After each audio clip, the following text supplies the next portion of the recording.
Not ill taken, though he has more plenty of his own growth, and in much greater perfection.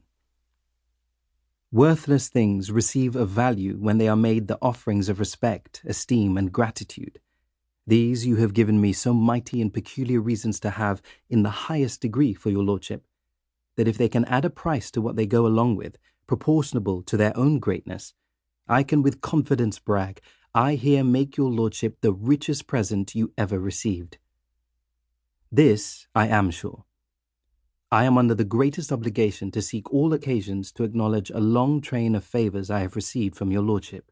Favours, though great and important in themselves, yet made much more so by the forwardness, concern, and kindness, and other obliging circumstances that never failed to accompany them. To all this, you are pleased to add that which gives yet more weight and relish to all the rest. You vouchsafe to continue me in some degrees of your esteem, and allow me a place in your good thoughts. I had almost said friendship. This, my lord, your words and actions so constantly show on all occasions, even to others when I am absent, that it is not vanity in me to mention what everybody knows, but it would be want of good manners not to acknowledge what so many are witnesses of, and every day tell me I am indebted to your lordship for. I wish they could as easily assist my gratitude as they convince me of the great and growing engagements it has to your lordship. This I am sure. I should write of the understanding without having any, if I were not extremely sensible of them, and did not lay hold on this opportunity to testify to the world how much I am obliged to be, and how much I am, my lord, your lordship's most humble and most obedient servant, John Locke. Dorset Court, 24th of May, 1689. The Epistle to the Reader.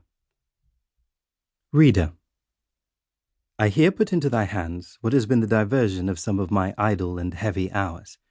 If it has the good luck to prove so of any of thine, and thou hast but half so much pleasure in reading as I had in writing it, thou wilt as little think thy money, as I do my pains, ill bestowed.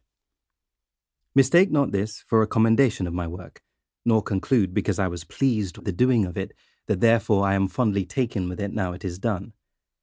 He that hawks at larks and sparrows has no less sport, though a much less considerable quarry, than he that flies at nobler game.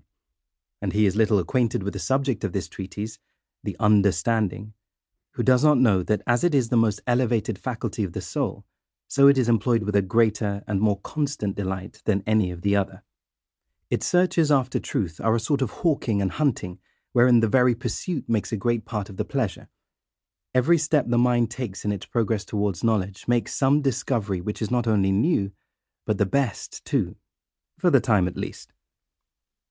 For the understanding, like the eye, judging of objects only by its own sight, cannot but be pleased with what it discovers, having less regret for what has escaped it because it is unknown.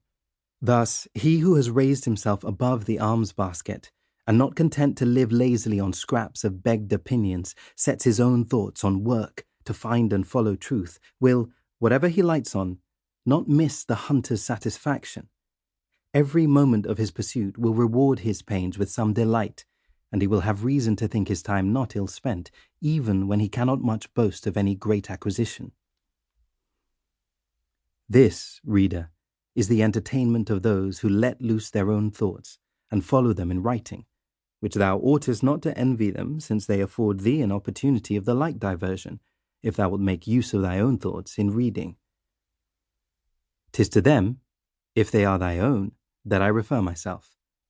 But if they are taken upon trust from others, 'tis no great matter what they are, they not following truth, but some meaner consideration. And 'tis not worth while to be concerned what he says or thinks, who says or thinks only as he is directed by another.